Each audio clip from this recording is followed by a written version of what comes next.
Niki penting kula aturaken nggih. Jenengan ra usah sensitif. Pokoke masalah hukum iku cocok ra cocok ra usah napa sensitif. Agama itu mengharamkan atau melarang adopsi ngangkat anak. Kalau terpaksa ada orang ngangkat anak itu harus dicatat nasabnya dan dimaklumatkan di keluarga anak yang diadopsi maupun keluarga yang mengadopsi. Karena nanti ditakutkan terjadi ikhtilatil ansab. Nggih kula balen terjadi ikhtilatil ansab, percampuran napa nasab. Karena setiap satu orang itu pasti punya 7 orang yang haram dikawin karena napa nasab. Gini ku ibu, nggih ibu, dulur ummahatukum terus putri, dulur kandung, bulik sangka bapak, bulik sangka napa ibu, terus ponakan nggih anake dulur lang lan anake dulur napa wedok niku sing haram krana nasab. Sebab niku ikhtilat. Gini wae dirungokno. Riyen Rasulullah niku ndek anak angkat dene Zaid. Sampai wong darani Zaid bin Muhammad. Mboten Zaid bin Harisah tapi Zaid bin Muhammad. Terus ambek Allah piyambak dibatalno. Wong kudu nyebut Zaid bin Harisah. Dipaksa. Nggih, wong kudu nyebut Zaid bin Harisah. Ora oleh muni Zaid bin Muhammad. Sampai turun ayat lewat Allah langsung ud'uuhum li abaihim huwa aqsatu indallah. Wong kudu disebut nganggo jenenge bapake. Iku nak kepengin adil cara Allah. Mergo tiyang adopsi niku mesti nglahirno sombong. Kula pun bolak-balik wingi kula ngaji teng Bojonegoro teng Islamic Center nggih bilang. Adopsi itu melahirkan kesombongan. Lho nggih to nggih, misale anake Ruhin tak pek anak angkat aku. Kan keren ben Gus Bak timbang ben Ruhin. Lama-lama anaknya itu kalau ditanya seneng, jenengan sinten, kula putrine Gus Bak. Kan gak siap di bapak keriting, gak jelas misalnya ning dalan-dalan ya wis ngono kan. Itu satu, melahirkan kesombongan. Dua, terjadi ikhtilatil ansab. Misalnya anak Ruhin melok kula terus kuliah. Jebule pacaran mbek dulure dhewe. Terus engko rabi entuk dulure dhewe, entuk ponakane dhewe. Itu bahaya sekali. Sangat-sangat bahaya. Kalau mau cerita tentang budi-budi ketika saya memberi makalah tentang adopsi niku wonten kiai sikoh bisa dipercaya cerita. Itu ono wong tipe anak angkat yang Jakarta. Yang nganterkan tuh Pak D-nya. Suatu saat anak ini besar kuliah pacaran mbek adik kandungnya. Walhasil terus kawin di anak sitok. Pak D yang dulu nganter ke Jakarta ke yang adopsi itu nilai di Jakarta. Kok wagetnya bukan main, ternyata yang dirabi itu sama-sama ponakannya, gitu dulur nopo kan? Ini bahayanya ngangkat anak nopo angkat. Sehingga dibatalkan oleh Allah. Orang harus mau menyebut bapaknya. Ud'uuhum li abaihim huwa aqsatu indallah. Tapi wong saiki saenake dhewe.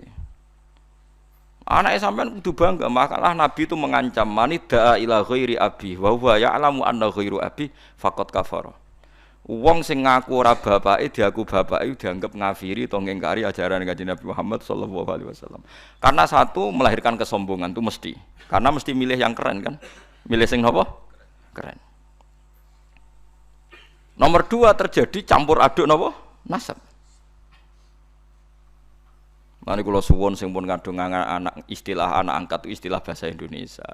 Tetap harus ditulis silsilah keluarganya, dia saudaranya berapa. Kalau anaknya itu tersinggung dianggap anak angkat, berarti cah sombong, sadok balik nang keluargane. Nah, apik-apik ya apik. Terus ketiga ini yang penting. Orang mek anak angkat tuh alasannya kan saake, kepengin nulung wong miskin. Kula balene, rata-rata niate kan kepengin nulung orang napa miskin. Nak cara kula, nak pancen niate gitu betul. Niki pendapat kula lho. Tapi maksud nyangkut pembatalan anak angkat itu jelas ada di Quran, di hadis. Alasan kedua ikhtilatul ansab ya ada di kitab. Tapi yang ketiga ini pendapat saya. Yang ketiga ini jelas. Saya ulama itu harus jelas. Yang tadi di Quran, di hadis itu dua alasan tadi di Quran, di hadis. Yang ketiga ini saya pribadi. Dan saya yakin saya benar. Kalau Anda tidak sependapat dengan saya berarti ora tau mikir. Ora kok sampean luwih napa bener. Misalnya aku anak angkat Ruhin. Sake roca kriting klunak-klunuk sampai anak angkat. Sedih cek cilik kene cek imut ora tuwa wanen ngene iki masale. Aja bayangno saiki. An cilike kan lucu ya kriting lemu putih ngono kan sampai anak angkat. Ah itu kan misalnya Ruhin kan wis serai-rai kakean pola kan. Terus minta sepeda motor Tiger atau Nexon atau Ninja gitu. Kan berarti saya kalau nuruti anak angkat karena dia sudah kayak anak saya kan mungkin tak turuti. Tuku sepeda motor 30 juta. Dia umur 16 tahun tak tukokno sepeda motor karena dia kayak anak angkat 20 juta. 20 juta itu kalau saya niat baik, yang penting tak kekno wong fakir miskin atau tak kekno santri. Itu dapat berapa santri? 20 juta misalnya tak kekno wong soleh atau santri atau masyarakat. Kalau 20 orang saja dapat 1 jutaan anu maturune tak ngamek ndongakno kabeh. Kere 20 ndongakno kabeh. Tapi gara-gara me anak angkat, uang 20 itu tersentral, terpokok ning satu orang. Yaiku ning Ruhin, iku wae dienggo sepeda motor sing ra jelas manfaatnya. Paham sing kula maksud? Hanya dari segi sosial kan menjadi manfaat ini terbatas kan? Nggih, betul. Nah aku rame anak angkat Ruhin kebagian 1 juta, mungkin Mustafa kiri pisan kebagian 1 juta kan beberapa orang karena saya ada harus terfokus mikir cakriting. Paham nggih?